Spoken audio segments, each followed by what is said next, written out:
Ao percorrer o planeta Terra, deparamos com uma enorme variedade de seres vivos que se distribuem de maneira muito diversa. Esta variedade e distribuição dos organismos está relacionada com as diferentes condições ambientais. Encontramos na natureza, do nível mais baixo e simples até ao mais alto e complexo, os seguintes níveis de organização biológica dos ecossistemas: organismo, população, comunidade, ecossistema e biosfera, que engloba todos os ecossistemas da Terra. Vamos descrever cada um deles. O organismo corresponde a um conjunto de seres vivos semelhantes, da mesma espécie, que se cruzam entre si, originando uma descendência fértil. O conjunto de organismos da mesma espécie, que interagem entre si num determinado período de tempo e vivem no mesmo habitat, denomina-se população.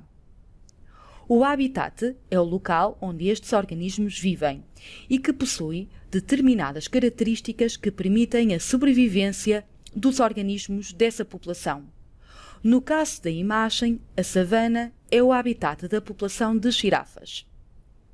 Pode referir-se a áreas extensas, tais como o oceano ou um deserto, ou pequenas áreas, como uma gota de água ou mesmo o teu corpo, onde vivem bactérias na flora intestinal.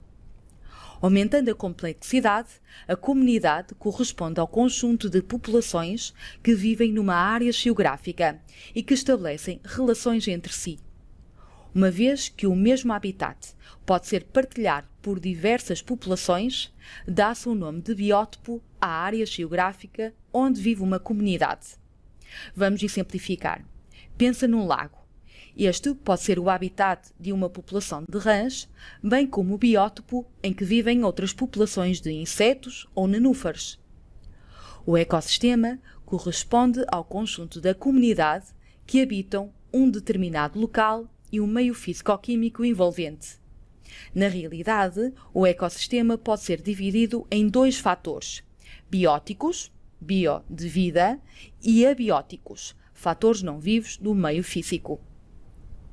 Os fatores bióticos dizem respeito aos seres vivos que compõem os ecossistemas e as relações que estabelecem entre si e a componente abiótica. Por sua vez, os fatores abióticos correspondem aos fatores do meio físico-químico, como por exemplo a luz, a água, a temperatura, o solo e o vento. Estes influenciam a distribuição e a quantidade dos organismos num ecossistema.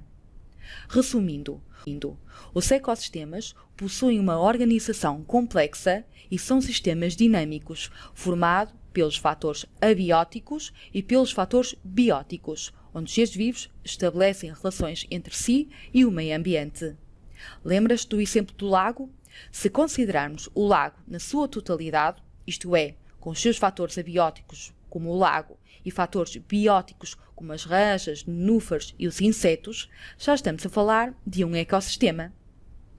Os ecossistemas podem ser terrestres, como as florestas tropicais, florestas temperadas ou desertos, e aquáticos, como oceanos e rios. Mas como vimos, um lago ou um tronco de uma árvore também são considerados ecossistemas.